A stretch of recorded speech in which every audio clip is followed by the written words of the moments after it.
Hi everyone, it's Jeanette here from the Sewing Studio. Welcome to part 2 of the Christmas tree skirt. So where we were last time is we'd made our blocks and we'd put everything together and put the border on. And then my homework was to go away and get the rest of the border on, get it quilted and trimmed, ready to turn this quilt in effect into the actual Christmas tree skirt, which is now the scary bit because we've got to cut into this. So we've done all this work and we're now going to cut into it. Before I do this, I will just say all I've done on this is quilted it on my home sewing machine, just in sort of a diagonal line. And I just followed the lines of the sort of the pinwheels really to get that angle on there. And I've just gone across the whole quilt just in one direction, just with lines. They're probably about 3/4 of an inch apart, I would say, I guess. I don't think I measured it. I think I just looked what sort of looked right to my eye. So that's how I've quilted mine, and we're now going to cut, as I said, and turn it into the Christmas tree skirt. The other thing, sorry, before we get to that bit, I will say as well, is I've put this border that went on was 2.5 inches, and when I was doing this one, because I hadn't made it since I did the original one, was I realised why I made it 2.5 inches. I wanted it to fit onto a width of fabric piece. This ends up about 41.5 inches. So it does just fit on to width of fabric, but I quilted this on my home sewing machine. So if you're a long armour or if you're sending it to a long armour, you'll need to sort of add more width than that because it is very close to sort of getting to those edges of the width of fabric. Also, with this fabric border we've got, it could have taken a bigger border, certainly with this nice patterned one. So if you're going to do that anyway, you might want to put a bigger border and make more of a feature of the border. And of course, that will alter the size of your Christmas tree skirt, which is a really easy way of altering the size of your Christmas tree skirt. So I just wanted to cover those 2 points. So let's not procrastinate anymore. Let's do the brave thing and actually cut into this now to make it into a Christmas tree skirt. Now, I've got some fabric on here which is directional. So I want to make sure that the direction is right. Now, I always sort of think when I'm looking at the Christmas tree skirt, the bit that I'm going to tie is going to be at the back of the tree. So that's going to sort of be the top of the Christmas tree skirt, and everything else is sort of going to come towards me. Now, if you're not using directional, you don't have to worry about that. So I've just put a pin in the top of the quilt just to remind me that's the top. So this is where I'm going to be making my slit. So I raided through my drawers. So you just need to get a circle because I'm going to make a circle here. And this is actually a Dresden centre for the Dresden plate for my Dresden ruler I've got at home. And I just took a Sharpie and I found the centre and I've just made a little crosshair on that so I can line that up. And I know on this, because of where we've done our blocks, we've gone 2, 4, 6, 6, 4, 2, that the 2 rows of 6 and the centre bit, this will be the middle part of it. Now, if you want full instructions of how to assemble it, go and have a look at part 1. We'll put a link in the description so you can see. So if you're only joining us now for this bit, you can go back and have a look how we got to this stage. So I'm going to line that up so my crosshair is in the centre. Now, it doesn't have to be exact because we're going to cut a hole in this. So if you're slightly off, your eye probably isn't going to see it. This is a 4-inch circle. That's going to be plenty big enough for my tree. But if you tend to have bigger trees, you might want to make a bigger circle and just have a hunt around your house, whatever you've got that you can draw around to make your circle. So I'm just going to hold that there, and then with my friction pen, which, is that working? Yes, it is. I'm just going to draw around, and this is where my centre is going to be. So that's our centre circle. Like I say, it looks quite small, but by the time you sort of open it up, it's not too bad. And then this is the moment of bravery. We're going to follow that seam, and using scissors, I'm going to cut right in and cut out that circle. So let's take that pin out. Let's turn the whole thing around. Let's take a deep breath and just make sure that I'm definitely following the right line. Yep, it's always worth checking. And we're going to cut.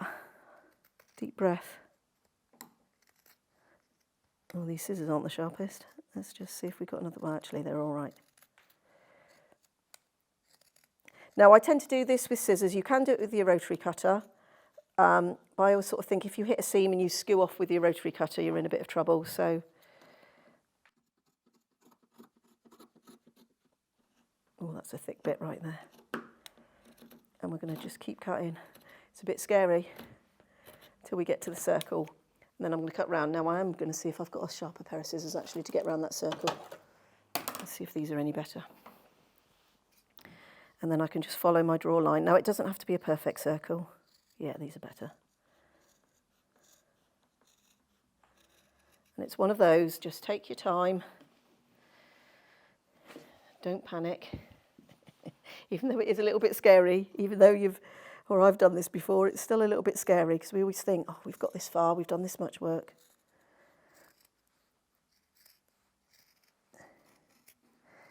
Don't want to ruin it now.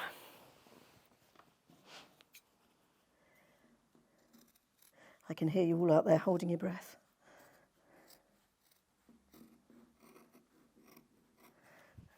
I'll move the quilt, Jeanette. So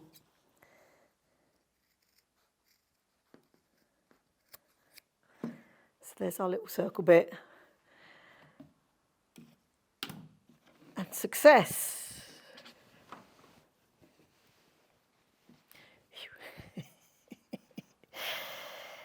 We've turned it into a Christmas tree skirt. So the next thing we're going to do is put some ties on it. Now I've pre-made this just because I want to focus the time on actually the binding. Now these were 2.5-inch strips, which I've just folded in half and then folded the two ends into the centre like you would in sort of bias tape. And then I've stitched either side down those edges. So these were 2.5. I think I used 18 inches. On the original one, I think I used 20 inches. So anywhere between 18 and 20 inches is absolutely fine. And you can just sort of place wherever you want these. I'm actually going to do it about there. So I'm following my seam here on this block. I think that will be a good place. So I'm going to put one that side and one that side. And then I'm going to do the second one here, that block. Actually, I'm going to move it down a bit. I'm going to put it there. Or maybe there.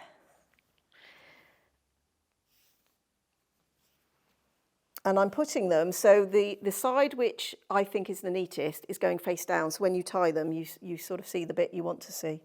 And on these, I mean, they're both looking pretty neat, but I think on one side I've got a bit more colour than on the other. And you just want to match these. Now you can either clip or pin. I think it's probably easier to clip.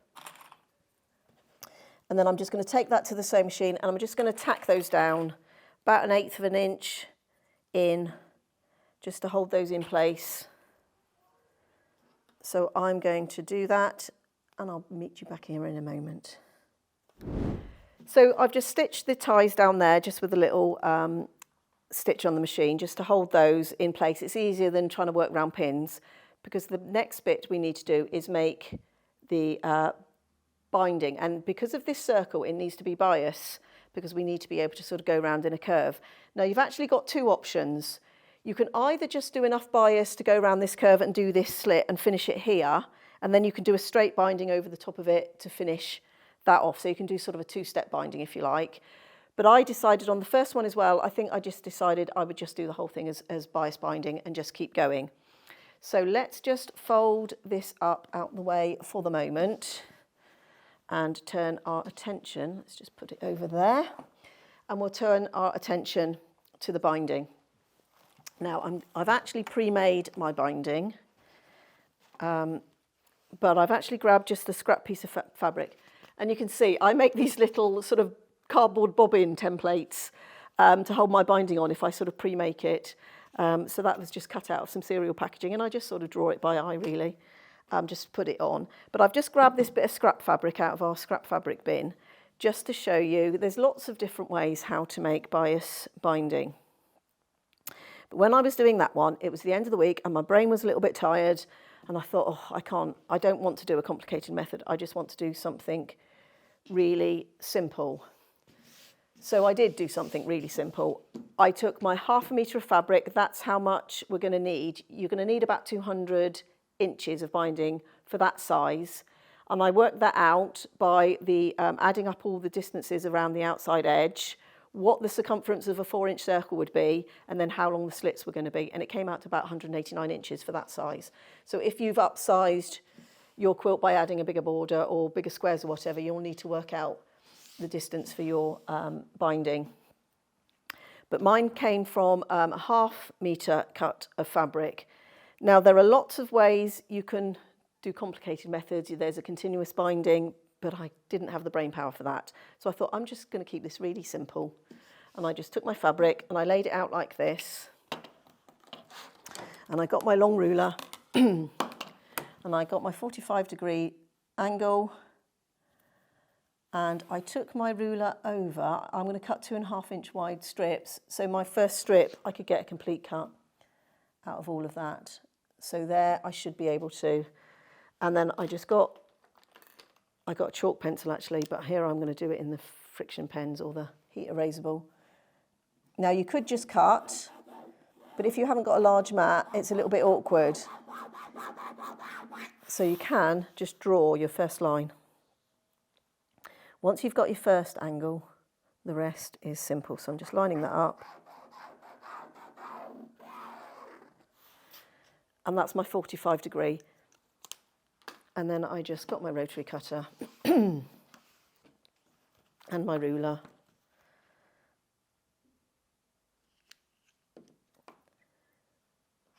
And just made sure I stayed on that line. This particularly works well if you've only got a small mat. On this large mat, actually, I might have been able to just make one long cut. Now, once I've got that slit, I can just do strips now. So let's just move that piece out of the way. And let's get a strip off here. So I'm right-handed, so actually I'm right-handed, so why am I doing it like I'm a left-hander? Now you can now fold your fabric, and I'm going to show you why I didn't fold my fabric beforehand. If you do a fold, you have to do a fold on a diagonal. And I'll sort of show you in a minute what not to do, because, you know, we've all done this in the past when we haven't been thinking. And then now I can just get my ruler, find my 2.5-inch mark, excuse me, line it up along the bottom.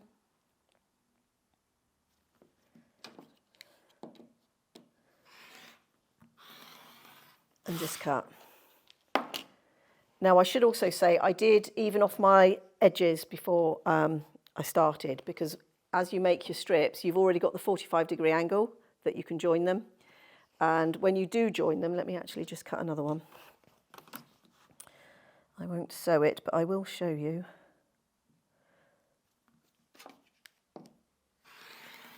Now I did 8, and I got 7 full widths from my piece of fabric, and then one which was slightly shorter, probably about this length, and that gave me more than the 200 inches I needed.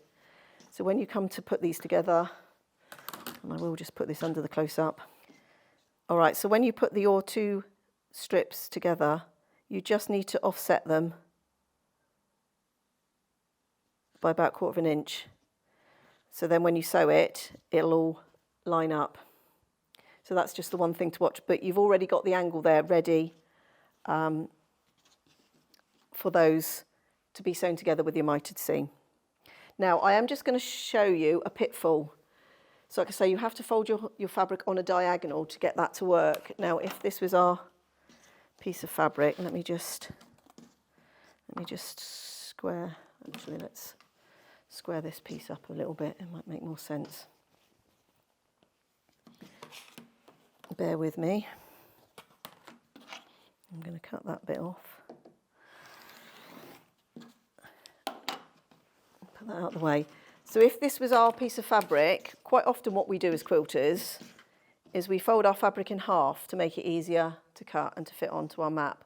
But I just want to show you what would happen if we did that with a diagonal cut. So I'm lining up my 45-degree. I'm going to move over there along that line, and I'm going to make my diagonal cut at 45 degrees. And then I'm going to come along and cut, it doesn't really matter, 2-inch strip.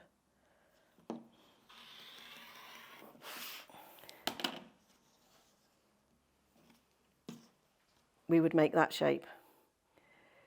So that's why I kept my fabric out flat, thinking, actually, I don't want, now if we were framing a picture, that would be lovely. But if we just fold as we normally do, where we just do a straight fold up, we would have this funny angle, and then we'd go, oh, that's not quite right, is it? Now, you can still use that, because you could still take off your 45-degree ends, but you would have more joints and you'd have smaller pieces, and that definitely is not the angle we want to go. So I just wanted to show you that, because, you know, it's a pitfall I've done in the past where you think, oh, I can just fold my fabric up to fit on my mat, and then you do your 45-degree cut, and you end up with this funny piece of fabric, which is no use to man nor beast, really, like it is. So I just wanted to share that pitfall with you, so you don't end up miscutting your fabric. Okay, so having done our strips, I've sewn them all together. Like I said, I cut 8 pieces. Let's just tidy that up and get rid of that. So I cut 8 strips, like I say, 7 of them with a full width, and then there was a slightly shorter one, and then I've just done a seam, putting all those together, and that's what I've got here. Now our next step, or the next step I'm going to do, is before I take that to the sewing machine to sew down properly, what I'm actually going to do is clip this around the Christmas tree skirt, because I want to check where all my seams are going to fall. I don't want any of my seams falling on any of those angles where we need to turn a corner. So I just need to double check on that. So let me just pull this in. Now it will take a little while to sort of clip it round, but I'm going to start somewhere along this edge here, because I want my start and ending point to be sort of behind at the back of the Christmas tree skirt. So I'm going to start with my tail there. I'll need to come up, go around the centre and go all the way around.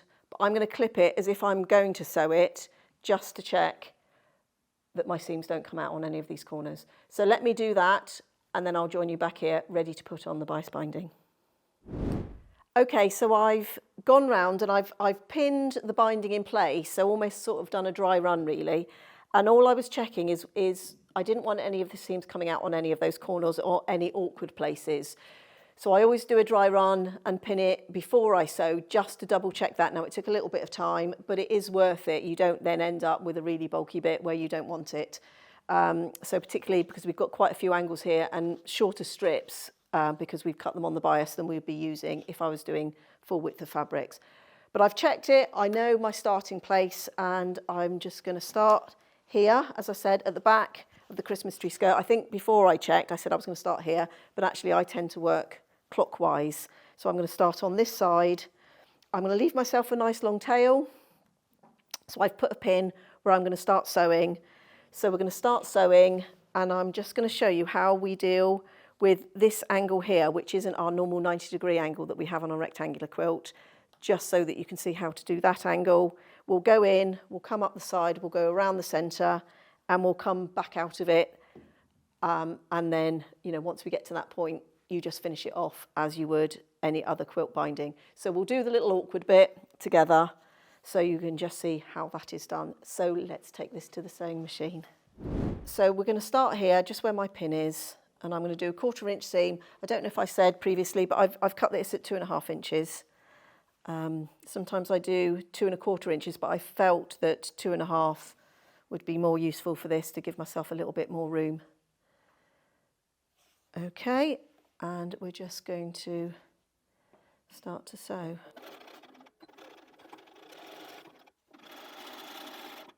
Now, as I'm coming up to this corner, I'm just going to mark where my corner is, because as per usual, we need to stop whatever the width of our seam is. So this is 1/4 inch. I need to stop 1/4 inch from where the point, and let me just reveal that back, this point here.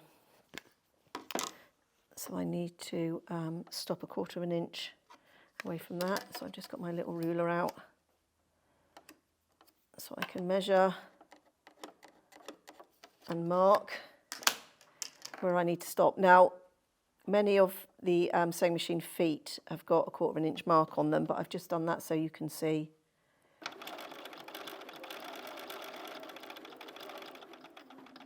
So I'm stopped on my line, and I'm just going to reverse and cut my thread. And now we're going to do that first corner. So I'm going to leave it under the camera so hopefully you can see. So we're going to do the same as if we were doing our 90-degree corner. So we're going to take that fabric strip up and away from ourselves, but this time we're just going to follow the angle of the quilt that's underneath. Oh, it's a long piece of binding. So there, so we've got this sort of funny angle here, but you can see there I've got everything in a straight line running up, and then we're going to bring our strip back down, and once again we're going to just make sure that it's following the edge.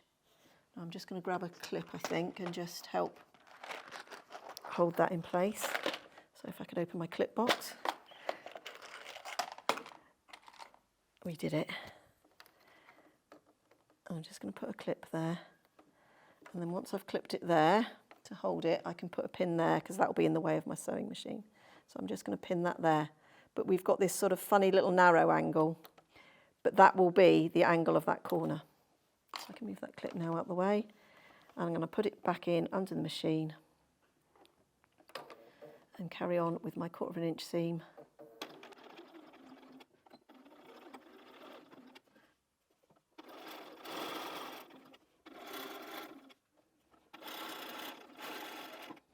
So that's how we dealt with that funny angle. Now here we've got a 90-degree angle again, so we're coming up to where we've made our slit in the back of our Christmas tree skirt.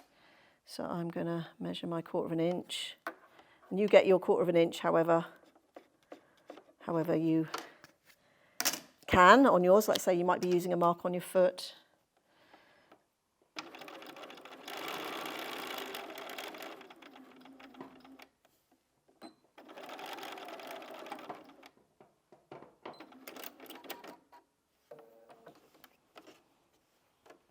Take that pin out now. And then I'm going to do the straight up, straight back down, pin or clip that in place, and then we're going to carry on sewing. And you can see my first join is going to start right there.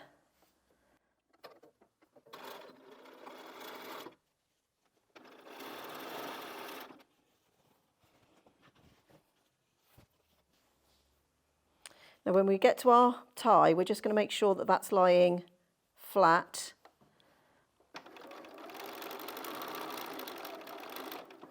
And if you need to put a pin or something in there to help keep it out of the way, you can.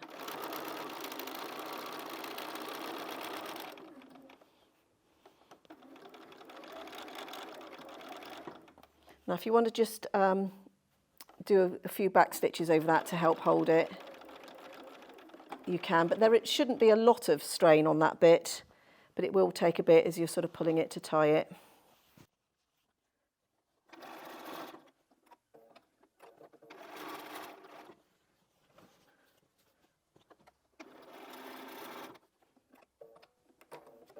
And just remember, this is bias, so don't be sort of pulling on it.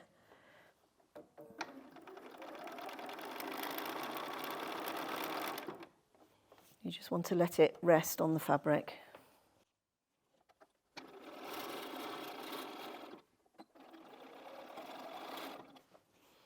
Now we're coming up to where we've got the circle cut out, so I'm just going to come into that gradually and just stop a little way away.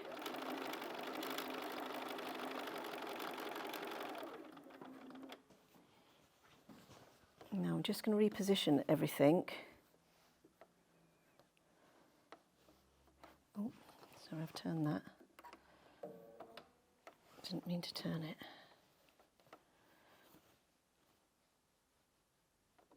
Now I'm not going to do a fold.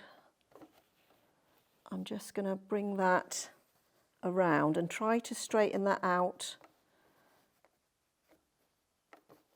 Actually, I'm just looking. So I'm just going to take off my thread and just cut a minute and just get this into where I want to sew it. So I'm just going to sort of make that sort of movement with it so I can come round. Now where's my pin?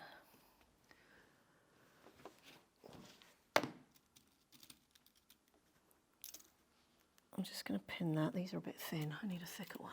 That's going to bend.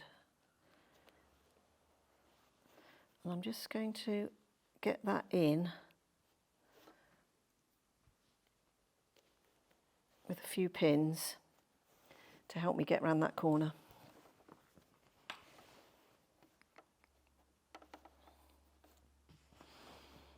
Now I'm probably going to take those pins out once I start sewing, but there we are.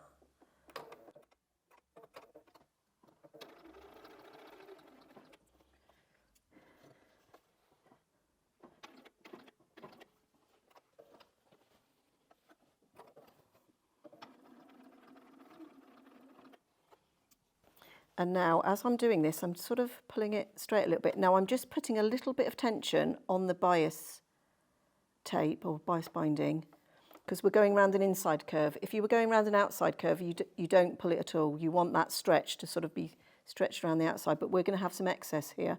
So I'm just pulling it just a little bit. And this is the bit where you just go around just a little bit at a time, and where you can sort of get that, pull that straight, and then reposition.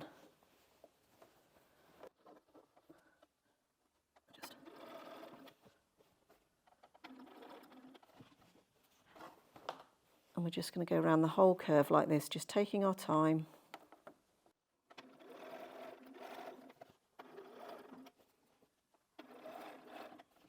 And I'm going to move everything again, get the edge of the fabric where I want it to be.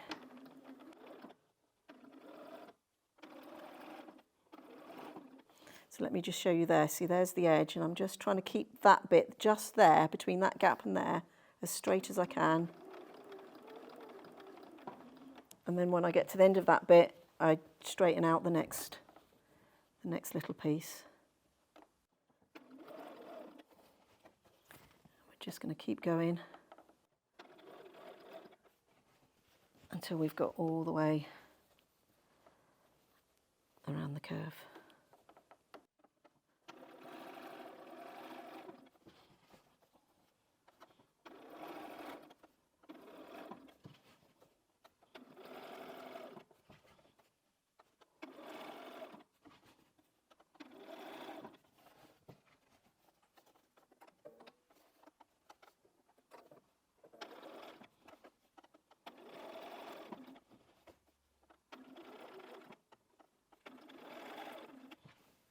I'm nearly at the end.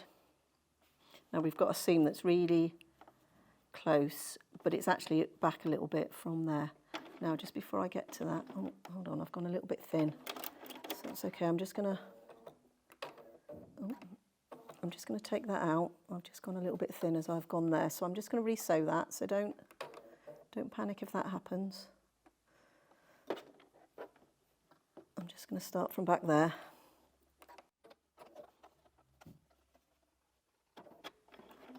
And just re-sew that bit.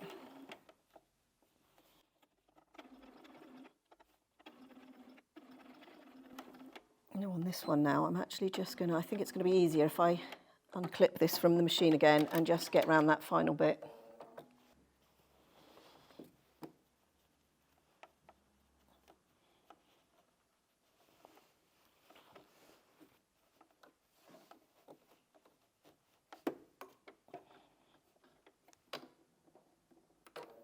So you can see there again, I've just sort of made it go around that corner. I didn't want another fold there, so I'm just going to stop my 1/4 inch away. The bias, we've got excess there, so that should give me enough to get round that bit. Now I'm just going to, I can see I've got a crease there, so I'm just going to try and flatten that out as best I can.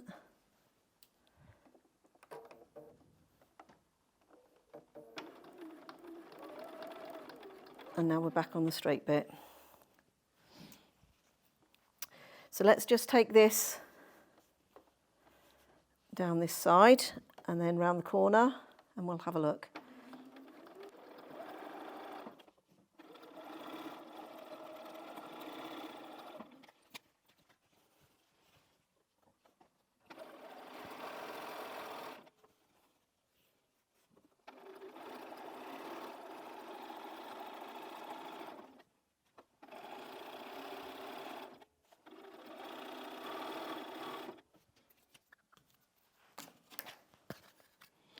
Just going to mark my 1/4 inch again. We'll make that final corner and then I'll take it out from under the machine.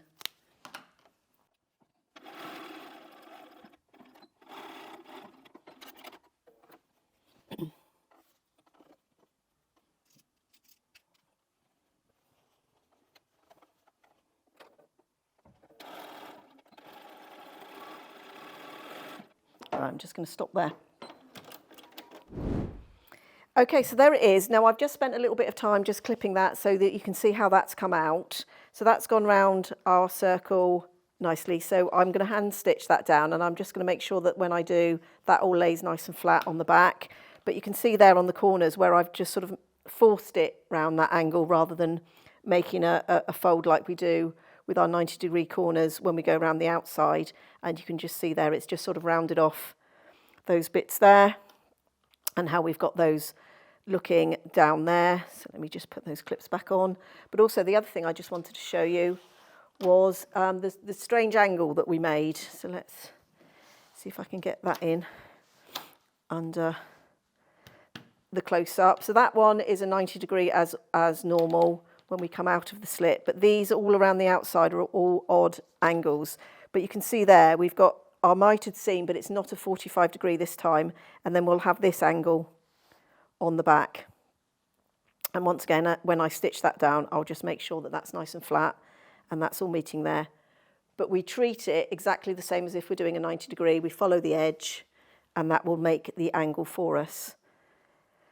So that's, you know, we've sort of said it's a confident beginner, little bit fiddly there, but just take your time. As I said, you know, just try and straighten it out. Just do a little bit at a time. There's no rush to get round, and just put a little bit of tension on the bias tape and it will sort of lay nice and flat. But, you know, sew that bit and check it. If you're not happy with it, it's just sewing. You can still unpick it and give it a go again. So, but the bias tape does make it a little bit easier to work with. So I'm going to finish off getting the whole of this binding all the way around the outside, and then I will just come back and show you how to do the join at the end. Now it is the same as a normal quilt, but I will just show you that because then you've got the whole complete process of putting the binding on this. We haven't skipped any parts. So I shall just quickly go and do that under the machine, and I'll join you back here in a couple of minutes. Okay, so I've taken the time and gone all the way round, putting my binding on, like I say, just doing those corners exactly like we would if it's a 90-degree. We just follow the angle of that corner. So I'm here now where I've started with my 2 pieces, which I'm just going to join. So I've got my trusty folded corner clipper ruler to help me with my mitered seam at the end. Now the rule of thumb is the overlap of these 2 pieces, whatever the width the binding was, so this was 2.5, that's how much we need to overlap this by. So I'm going to lay that one like that. Actually, I'm going to, no, where's my scissors? I'm going to trim a little bit of that one back just so that it's easier for me to work with. Now I will also say, I said to you I did 8 strips. I didn't need the 8th, so I've actually unpicked that one. So that would be more than enough, but I'd rather have more than not enough. So I'm going to overlap, so that's where the edge of my piece that's underneath is, and I'm going to overlap them. I'm going to get my little ruler out, and luckily that's a 2.5-inch ruler. So I'm going to overlap that. Actually, I'm going to trim a little bit more back, only because I'm quite close to the end of that. I'm just going to take a bit more off. So my overlap now is going to be over here. So from where that bit of binding underneath stops, I'm going to try blue on blue, probably won't see that. I'm going to measure across on this strip 2.5 inches. So that's the binding strip that comes in on top. And I'm going to make a little mark there, and you can either rotary or scissor, and as I've got my scissors here. But I'm actually going to cut inside, so to the left of that line, by about 1/8. And that's always because you always end up with this little bit of extra fabric right at the end, and that sort of gets rid of that little bit. So we've got our 2, now there's straight edges again, but we need to take them into a mitered seam. So this one I'm just going to open up and grab my folded corner clipper. I'm going to lay that on the 2.5 inch mark, and this is miles away from me, so let me just not lean forward. Let's actually just bring it a bit closer. So I love this little ruler for finishing binding. It makes it so quick. And that's my mitre there. And then on this one, I'm going to do the same. I'm just going to lie it out flat. Now, if you haven't got the ruler, you need to do the trick where you put the 2 pieces, draw a line, and then sew on that line, which is always the way I used to finish them. And then I bought myself that little ruler, and it just makes it a bit speedier. And then I'm just going to take those bits off. So I've recreated my mitre, but that's exactly where I need it to be. Now, the one thing I do just check, so I've got a lot of Christmas tree skirt here now, is when we put it together that I haven't twisted it. And it's the same if you do the method where you just keep your square ends and cross them over and draw the line and sew. You just need to make sure. So what I do is I just pin it, and then before I sew, I'm just going to check.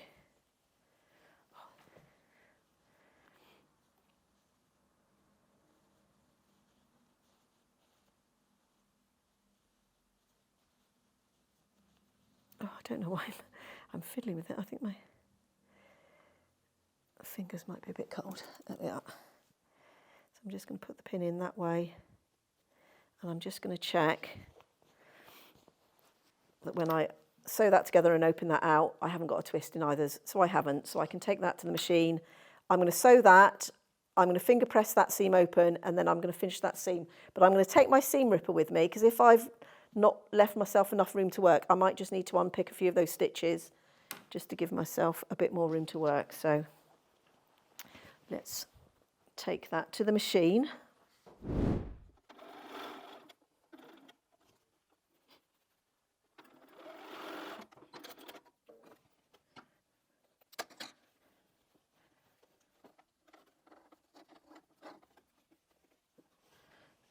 And now that whole strip should just fit in that section. I didn't need to unpick anything.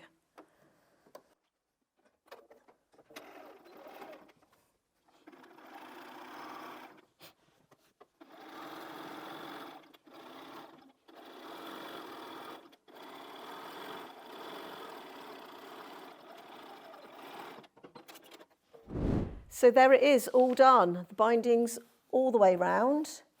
So this evening, probably in front of the TV, I'll find something interesting to watch, and then I'll just slip stitch that down all the way round. This is our side where our join is. Let me just put a couple of clips there, actually. Actually, let's borrow some from over there. And borrow some from over there.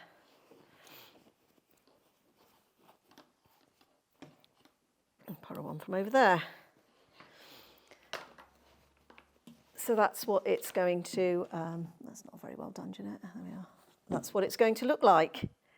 So I'm really pleased with how that's come out. As I said, I've got some homework again now to just go and hand stitch that binding, but that's the best bit. Once I get to the bit where I'm putting the binding on, that's my favourite bit, sewing down the binding at the end, because you're on the home straight, and also I like the hand stitching. So there it is. That's the Christmas tree skirt. So I hope you'll give it a go. Now, just before we wrap up, I'll just show you my original version. And just remind that if you haven't seen how to construct the whole thing to begin with, let's just move that one back out of the way, to go and have a look at part 1. So this was the original one I did about, what did I say, about 5 years ago, 6 years ago maybe, using that fabric. But I've got some bonus little bits I did, because when I did this one, I had lots of fabric left. So I made a matching table topper, so just a smaller version of the Christmas tree skirt.